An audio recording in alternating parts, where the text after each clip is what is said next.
I want to share with you, I've done a lot of preaching here, there, and everywhere in different places and so forth and so on. And it's always a desire. You want to make sure that you get out of the way, right?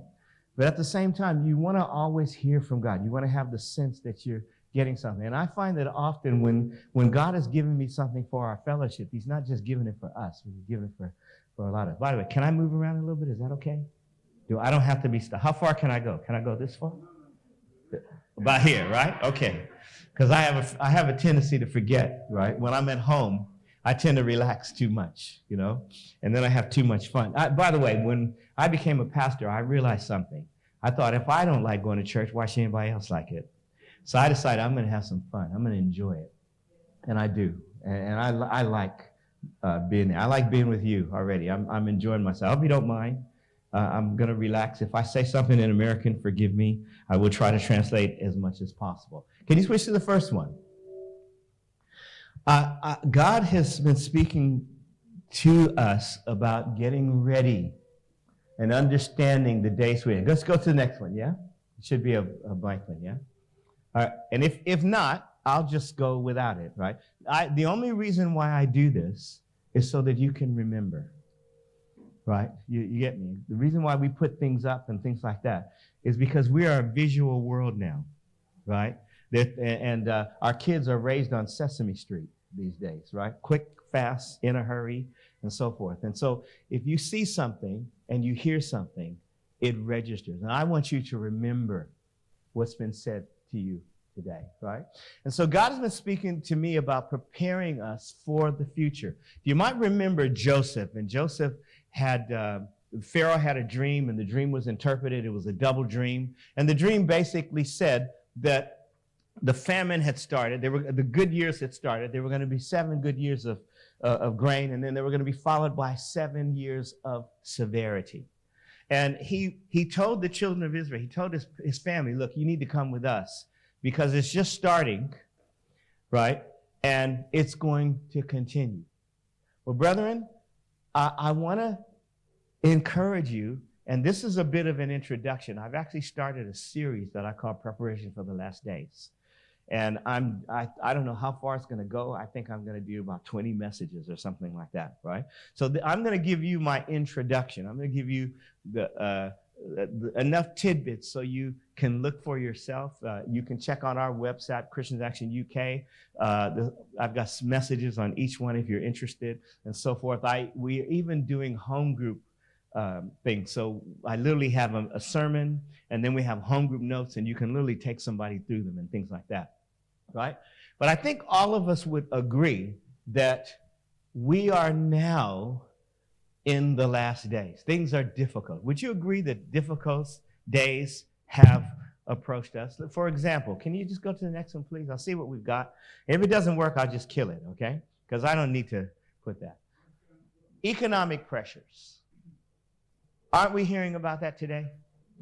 Isn't that what they're talking about on the news these days? I can remember when the news was just factual. Now the news seems to be trying to tell me what to do and tell me how to live. So these are some of the things that we go to the next one, please. We're getting wars. Keep going. We're getting wars, and we're getting rumors of wars. Then you've got climate considerations. And can I just remind you of something? We, as the Church of God, sometimes have a tendency to jump on we're on the late freight, so to speak, and we let the world set the agenda, right? And we need to shift that. And I want just to remind you of something. I just want to remind you that God is in control of the weather, in case you didn't know that, right? I want to remind you that the Bible says that eventually God is going to destroy this whole place by fire. It's not going to be global warming. It's not going to be because of our petrol, right?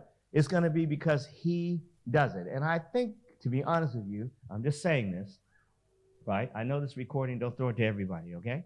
But I'm just saying this. I think that a lot of times our enemy tries to mask what God is doing. So when God is trying to speak through the earth, they change it to something different. So God is speaking through the earth. And you know what's amazing? I come from earthquake territory. Earthquakes are funny because everybody, people in California and LA, they think, oh, I don't believe in God, da-da-da. Then an earthquake, oh, Jesus. Oh, Lord. I repent. And as soon as the earthquake, I'm good. It's all good. You get me? And that's what people do. So the earth is shifting and things are changing. God has spoken through the planet throughout history. He's brought famines. He's brought things like that, right? So don't be surprised if these things are going on. Go to the next one. We've got some issues that I call the battle of the sexes, right? I'm not going to go through all the depths of that, but we've got things like feminism. We've got all of these issues of sexuality and things like that. And they are becoming a problem. In fact, what they're doing for us is they're making us redefine what we do. Because there was a time when we would just write people off. Now we've got to look and say, wait a minute, we can't just write people off. We've got to think about what we're doing. But certainly, this is one of the things that's happening in our world. I've been told that I can be whatever I feel like, right? So if I decide I'm white, you must accept that I'm white. If I decide that I'm a cucumber, you must accept that I'm a cucumber, because as far as I'm concerned, I'm green and bumpy. Somebody said once, what's green and bumpy? And goes slam, slam, slam, slam. It's a 4-door pickle, in case you didn't know, right? Remember that. That's important. Forgive me. Keep going, please, right? There's a battle for the minds of our children, aren't they? In fact, if I were the devil, I'd be at universities. I'd be in schools. And guess what? We pushed our education. I'm not saying education isn't a good thing, but we are putting out educated idiots these days. People who are leaving home and going from church saying, God is a good God. Yes, he is. And they're coming home and saying, we don't believe anymore. Right? Some of our universities are teaching our kids how to party, how to sleep with each other, and how to get in debt. I'm just being honest. Go to the next one. Then there's this issue called racism, isn't there? Right? And this is a big one. I have to tell you this. At the time I was in high school, I went to the worst high school in the country. I went to Compton High School. I didn't live in Compton. I was bused in Compton. Yes, that's right. You know, Snoop Dogg and all those guys, they lived, not far from us. I'm a little bit after them. In fact, there's a film called Boys in the Hood. That film, that action happened just after I left in the early 80s, right? My sisters can tell you who they were and what happened and all that kind of stuff. That's the kind of community that we didn't live in, but we had to deal with. And I must be honest with you, living in Compton, or should I say going to Compton schools, and by the way, Compton is a beautiful place. Every year I go there, I preach in churches in Compton every year. Fantastic. Because all you hear in America is the bad stuff. You never hear anything good, right? But I can tell you that living and going to school in Compton really made me appreciate the sinfulness of man. Because we were always told that the man, meaning the white man, was going to get you one day, right? The man, he's going to get you. And I had to say to people, you know what, I will deal with the man in a minute, but right now these black people are trying to kill me. You understand me? Because there were no white people in our community. There were no Latinos in our community. I was getting robbed. I didn't even know I was getting robbed because they just took your money. You got any money on you, man? All a fine can have? Yeah. And they just took your money. We just thought that was normal. Some of us put our money in our socks, so they couldn't find it. So they started checking your socks and things like that. That's just the way it was. So this issue of racism, to be honest, if we all were the same color, it would be the bald versus the hairy, wouldn't it? So some of you guys would be fighting me right now. Keep going. Go to the next one. Then there's this issue that I call secularism versus religion. How much control does the state have? How much should churches do? And how ecumenical should we be? And how much should we accept? There was a time when there was a stature of truth where people stood and people fought all these things. Now they're saying throw it all out. And you can't just do that. It's not simple. Just keep going. I don't know what's going to come up because some of it isn't up, right? The Bible speaks of the times that we are now in. In fact, I'm going to leave that because I don't know how much is going to come up because some of them are missing, yeah? So let's just turn it off, okay? The Bible speaks of the times that we're now in as the last days. Now, let me explain something, okay? This is a term that means future times. And you compare to it this way. There was the times of what we call the patriarchs. That was Abraham, Moses, and God was dealing with us that way. Then there was the time of the judges, Samson, Gideon, and so forth. Then the Bible talks about the times of the kings, David, Solomon, and so forth. And it even speaks about the times of the prophets. So Elijah, Jeremiah, and so forth. It says in Acts chapter 2, verse 17, and this is an interesting passage. It says, "And it shall come to pass in the last days, saith God, that I will pour out of my spirit on all flesh. Your sons and your daughters shall prophesy. Your young men shall see visions. Your old men shall dream dreams." Peter said, this day is here. That was on the day of Pentecost. He was quoting from Joel.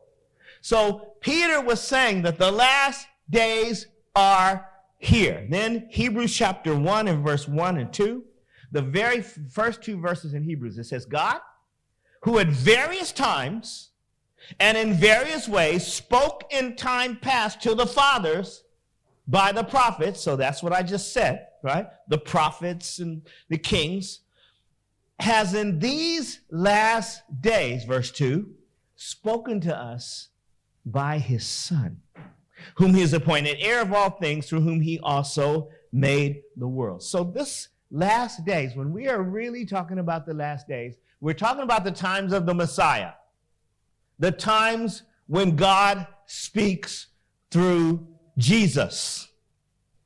This is the era that we're in, and we've been in this era for just about 2,000 years. You say, that's a long time. Well, it is, but then a day is to the Lord like 1,000 years. So you could say a couple of days, couldn't you? But we're in this. And by the way, if it's true that we're in the last days, we must be near the end of the end. Yeah? We must be. Okay? Now, why am I mentioning this? Because as these days draw to an end, as we get near to the end, there's a couple of things we need to understand. One, we need to understand what people will be like. Because if you don't understand it, you'll be deceived, you'll be fooled, you'll be surprised when it hits you, when it comes after you, when things start acting up or going crazy, you'll miss it. But also, we've got to be careful that we don't become as they are.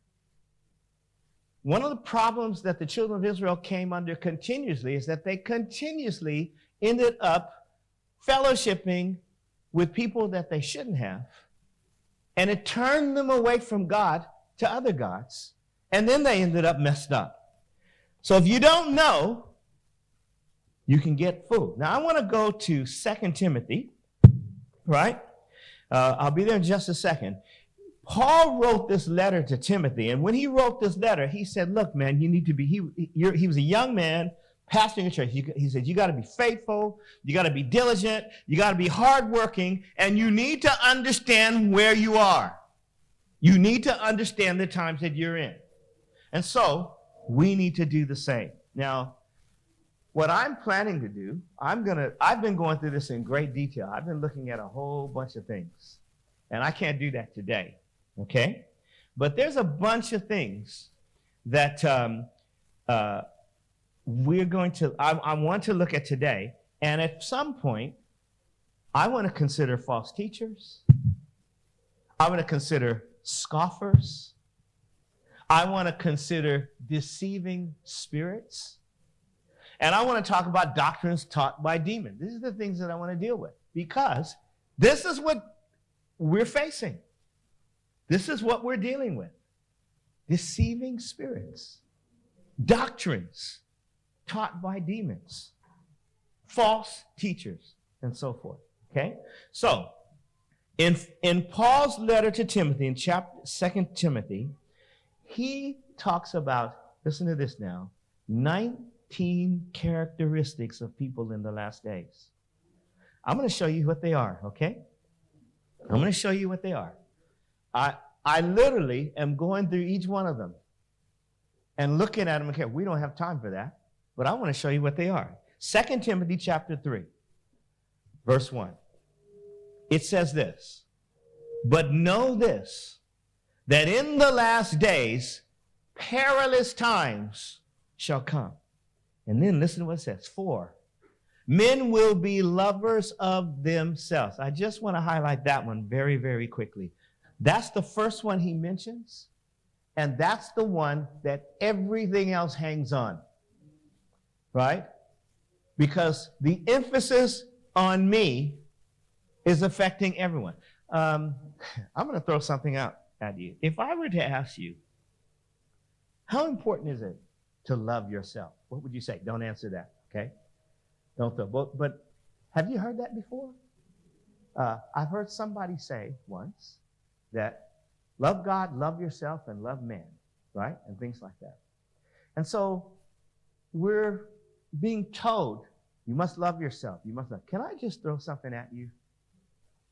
Can I suggest that we already love ourselves? Can I suggest that to you? I'm not going to go through that today, but can I make that a suggestion? You say, wait a minute. What about people who, listen, I understand, I'm not trying to down depression and things like that, okay? But if I really didn't care about myself, there's certain things I wouldn't do. I mean, if I really don't care what I look like, I wouldn't comb my hair. Of course, I don't comb my hair anyway, right? I wouldn't shave, you know? I wouldn't go out and buy designer clothes because I don't care what I look like. In fact, if I really didn't care about myself, I wouldn't care when people didn't care about me because I don't care about me. And can I make another suggestion to you? Can I suggest that the Bible teaches me that the way that I love myself already, I should love other people? It says, look not man on his own interest, but every man also on the interest of other, Philippians chapter 2. Can I suggest that Jesus told me that I must die to myself? Right? If anyone want to be first, if you want to be the top, you must die to yourself. Right? I'm just throwing that out there, okay? Let me finish this up because I'm going to be quick.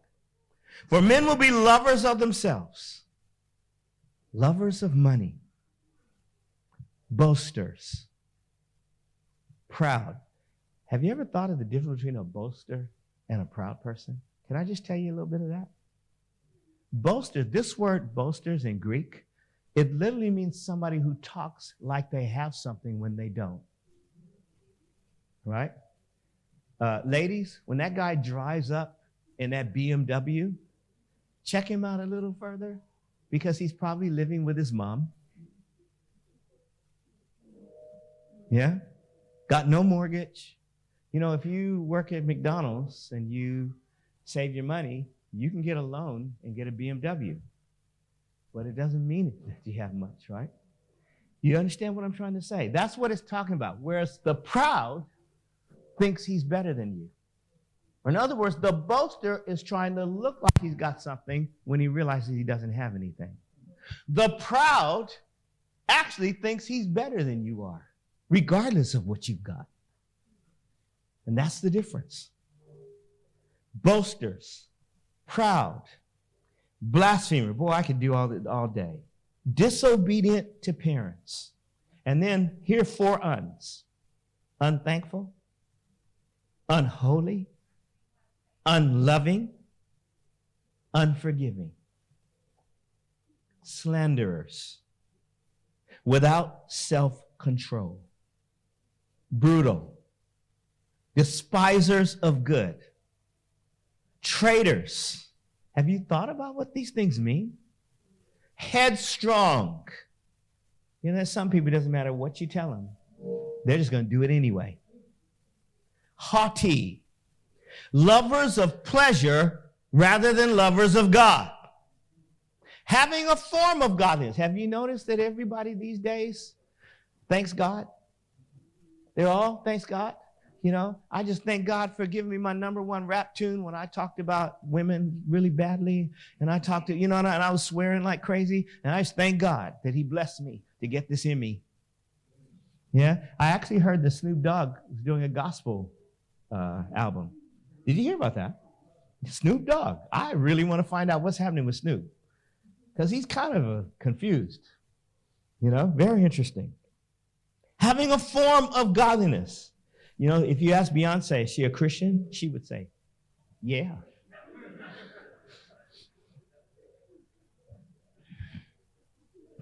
All you single ladies, y'all Christian too. Anyway.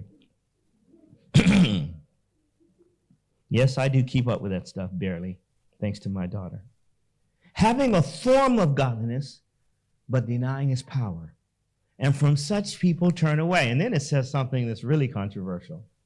For of this sort are those who creep into households and make captives of gullible women loaded down with sins, led away by various lusts, always learning and never able to come to the knowledge of the truth. You know what this passage is really saying? There's some people who are going to try to take advantage of you if you're not smart. Ladies. That's what it says.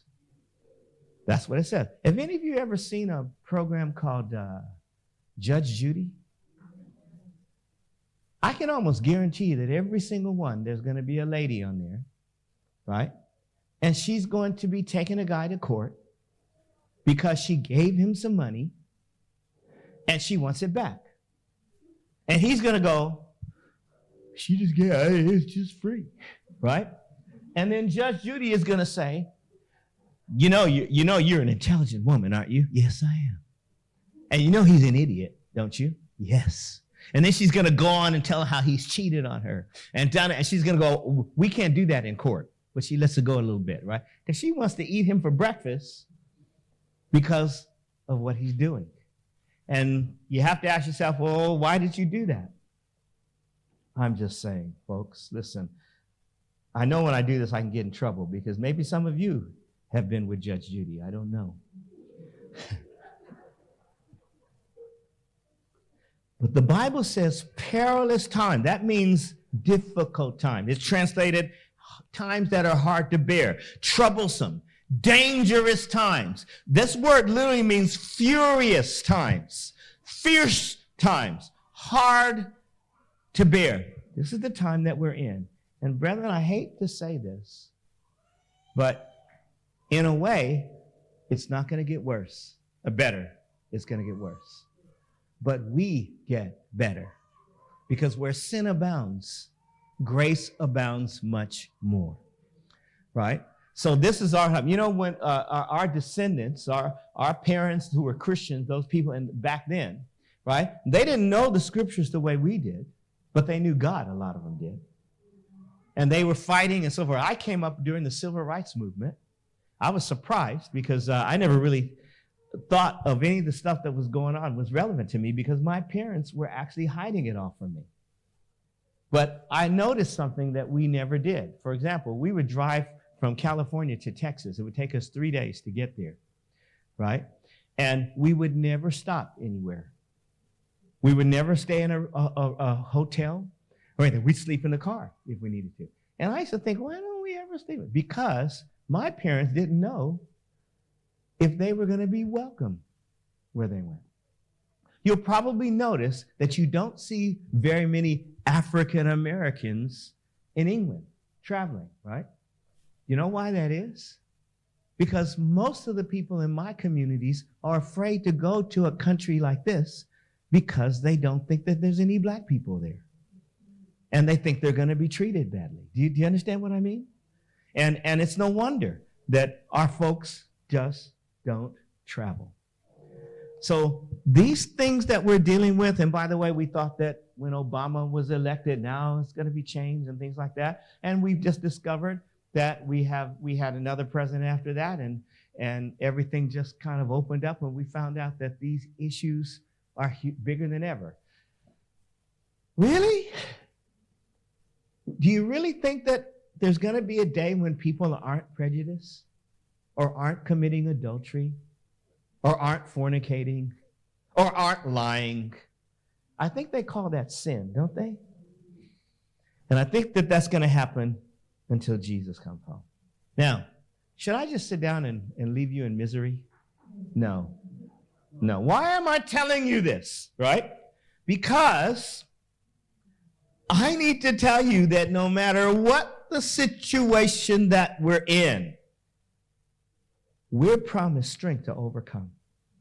In fact, in the book of Revelation, all of the churches that are mentioned, at the end, he says, he who overcomes. Can I tell you something? If there's nothing to fight, you'll never overcome. You see? Overcoming means you got to fight. Overcoming means, there's somebody coming at you. To overcome them, you have to subdue them. To overcome a mountain, you have to climb over it. You get me? So we're promised that if we stay with him, that if we learn from him, we're going to make it. And not just make it. We're going to be more than conquerors. Now, let me just share something with you. This is what Jesus said. This is one of those famous verses that everybody quotes. Well, I don't think we get. It's in Matthew chapter 11, beginning in verse 28 and verse to 30. He says, come to me, all you who labor and are heavy laden, and I will give you rest. Do you sometimes feel overwhelmed? You feel like, I can't take this. I'm trying to do right, and it seems like every time I try to do right, it gets worse. Right? I try to maintain my Christian testimony at the office, and it gets me in trouble. I'm trying to be a godly influence in my family, and my relatives are going crazy. Do any of you have in-laws? Do any of you have outlaws? They're the other in-laws. Do you know what I mean? Do you have that person that at Christmas time, when you guys meet together, you hope that they don't come? Because they of course, I know you guys are much more perfect than my family, right? Come to me, all you who labor and are heavy laden, and I will give you rest. But hold on. Take my yoke upon you and learn from me, for I am gentle and lowly in heart, and you will find rest in your souls, for my yoke is easy and my burden is light. Let me explain something that's really important. First of all, he says, I'm going to give you rest. This does not mean a break, right? It doesn't mean he's going to send you on holy day, mate. That's not what he's talking about, right?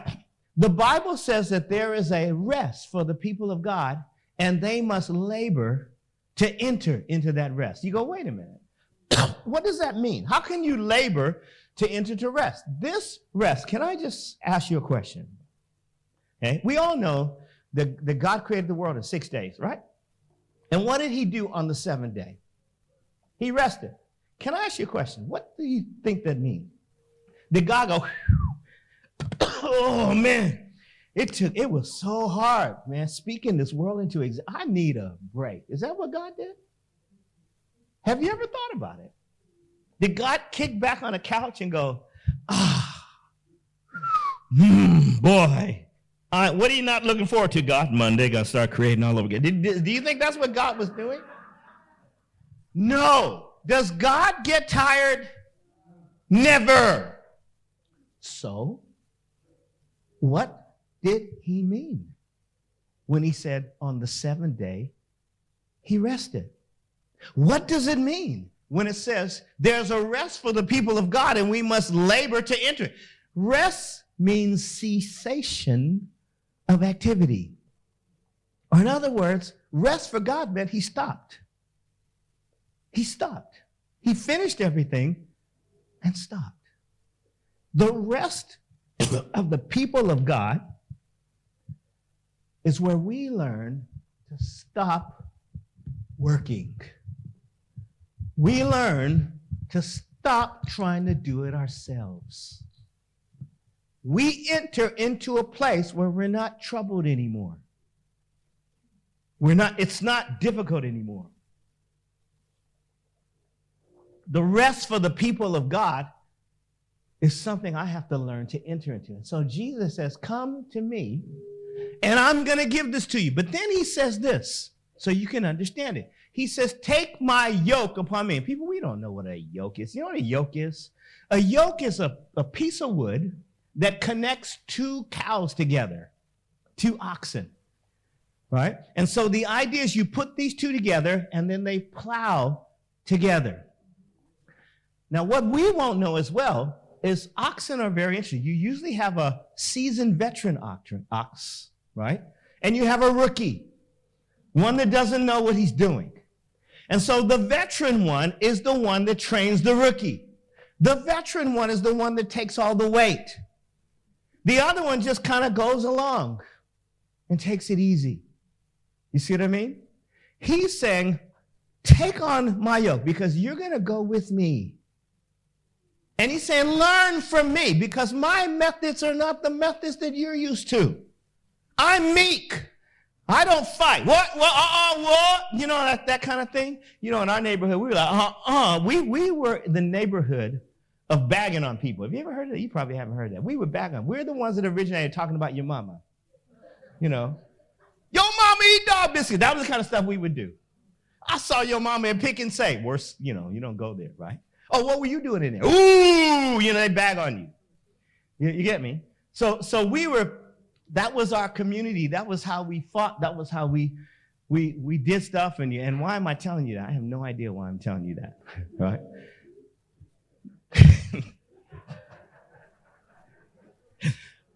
I'm almost done, right? So you're yoked with this oxen. God is not like that. He's not Mr. Nose. He's meek and lowly. My method says, I got to tell this person off. You know what? When you give somebody a piece of your mind, you're going to lose your mind because you've given away too many pieces. Right? God's method is leave it alone. I will deal with it. Vengeance is mine. You know what forgiveness is? Forgiveness is I am not going to judge you. Forgiveness is I'm going to let God do it. God, you do. Because actually, I don't know why you did what you're doing anyway. Right? I need you, God, to help me to know what to do in order to do it. So, God, you deal with it. That's what David did. He said, I'm not going to touch the Lord's anointed. God will touch him. And God did. You see what I mean? So my culture is, hey, they do that, I got to do it. Eye for eye, tooth for tooth. You know? You hit me, I hit you. God's culture is leave it to me. Take my yoke upon you and learn of me. That's the difficult thing that I found. That when trouble comes, I want to fix it. I want to sort it out. I want to give him a piece of my mind. And then we go, well, you know, I just had to do that. You know, yeah, that's just me. Any of you ever said that? See, I found out in my neighborhood, that's just me. That's how I do it. And God says, right, that needs to die. And so I have to learn of him. He says, I am meek and lowly, and in me you will find rest. Where's your rest? You stop working. And when you stop trying to get back your sister who took the money at the funeral, when you stop trying to get back that employee that keeps getting in your way and trying to stop you from getting promoted. I mean, that's what happened to Joseph, wasn't it? When you stop trying to fix it and leave it to God in prayer and supplication with thanksgiving. God, I don't know how it's going to work, but I know you do. I'm trying to remember where it is. It's in Psalm, I think, 127. It's one of, or 30 says, one of those. Look it up. It says, I know what it says. It says, my heart is not proud. Neither are my eyes lofty. Neither do I concern myself with anything too difficult for me. But like a weaned child with his mother, I have quieted my soul. Hope in the Lord, O Israel. That's the end of the psalm. Isn't that a deep psalm? You know what he's saying? My heart is not lifted up. My eye, I don't have this great thing I'm going to try. I'm not even going to concern myself with things that I cannot deal with. They're too big for me. You know what I'm going to do? I'm going to lean on Jesus' breast. I'm going to quiet my soul because that's the best place to be, isn't it? By the way, I told you have earthquakes. If you have a little kid and there's an earthquake and mommy's right there, that little kid's not doing anything. Because mommy's there. That's all he needs. That's all he needs. Guess what? Did you know this? Daddy's there. He's there. He's with us. And he finishes. I'm almost done. For my yoke is easy. My burden is light. Is there something for you to do? Yes, it is. But when you're finding yourself overrun, overworked, that's when you've taken on too much. I heard some of you are saying, like, Coco, bless you, I'm just picking on you now. She's saying, I'm in Bible school and I'm coming back. You know what? That's a good thing to do. When it gets too much, stop. But what else do we need to stop? Stop fussing. Stop fighting. Stop trying to make it happen. Stop trying to deal with it. I'm learning this. I can't say I've got it, but I'm trying to get it. Even with evangelism, we trying to make it happen. We're going to go out and grab them folks and bring them in and make this happen and da-da-da-da-da-da. Instead of just being ready, God, and start praying, God, what do you want me to do? Then it's easy. Make you feel guilty. When was the last person you talked to about Jesus? Were you on a bus and you didn't talk to that person? Oh, and as soon as the guilt trip comes along, the evangelist feels like he's done his job. But that's not what God called us to do. Now I'm going to get in real trouble now because we're not supposed to do. I'm supposed to tell you to get out there and push. My yoke is easy. My burden is light. The last verse I want to show you is another one that we know, 1 Corinthians chapter 10 and verse 13. No temptation has overtaken you except such as common to man. In other words, there's nothing that you're facing that someone else hasn't gone through. But God is faithful. That means you can depend on him. How can I depend on him? He will not allow you to be tempted beyond what you are able. So why is it I can't take it anymore? Well, maybe you're taking stuff that you weren't supposed to take. Huh? Maybe the reason why I can't take it is because I'm trying to take it when God wants to take it. He says, I'm just saying, he won't allow you to be tempted beyond what you're able. You know what? I was diagnosed with this sickness. So what's the point of worrying about it? You can't change it. Can I tell you a personal thing? I was diagnosed with prostate cancer. Yes, I was. And you know what? When they got ready to tell me that I had prostate cancer, they took my blood pressure. They take your blood pressure when you go in, and then they take their blood pressure after they've told you. You know why? Because they're afraid that you're going to freak out. So they take your blood pressure, and it's 48 over 20. I don't know what the numbers are. 48 over 60, right? And then they go, you've got cancer. Boom, boom, boom, boom, boom, boom. Oh, my goodness, let's put this boy in thing, I remember my wife didn't come with me because I didn't ask her to. They said, is there anyone with you? I said, no. No. You know why? I'm being honest. You know why? Because in 2011, I was on a plane. And it was right after they had closed down the flight paths for a while because there was a eruption in Iceland. Some of you might remember that. And when that happened, we were one of the first flights out after that. And we're flying along, and our plane started dropping out of the sky. Big time. In fact, you've heard of people dying on planes. I'm going to quit, right? You've heard of people dying on planes, right? And you think, I wonder what they were thinking. I know what they were thinking. Because we all thought we were gone. Remember, Wanda? We thought it was over. We did. There was one Muslim lady. She said, pray, we're ready to pray. That was the only thing. Kids didn't say a word. Nothing. And I remember, when the plane drops, you go up in the air. And so I tell you, from this day on, they say, always keep your seatbelt fastened. I keep my seatbelt fastened because I started going up. And I grabbed my seat and I pulled myself down. And when I got ready to put the seat, I started going up again. So I had to wiggle like this to get my seatbelt up. The people who didn't, there was a lady that was a stewardess. She hit the ceiling, came down, bam, and put a hole in her leg. And we had to divert to Miami. That's how bad it got. There were 10 people seriously injured on the plane, right? And the plane is going, it's literally coming down like this. We heard the pilot swear. He goes, ladies and gentlemen, blank, and then shut down. And I'm thinking, well, God, here we go. Just like when my daughter died. I said, well, God, here it goes. When those moments come and you go, well, here it is. This is it. I went, okay, here it is. And God spoke to me. That's why I'm telling you this. God said to me, Freddie, This is what he said to me. You got stuff to do. And when I heard that, I was like, okay, all right.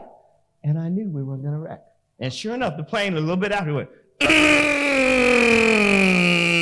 and that's when everybody fell out the ceiling. Why am I telling you that? Because when they told me that I had prostate cancer, God said, remember what I said?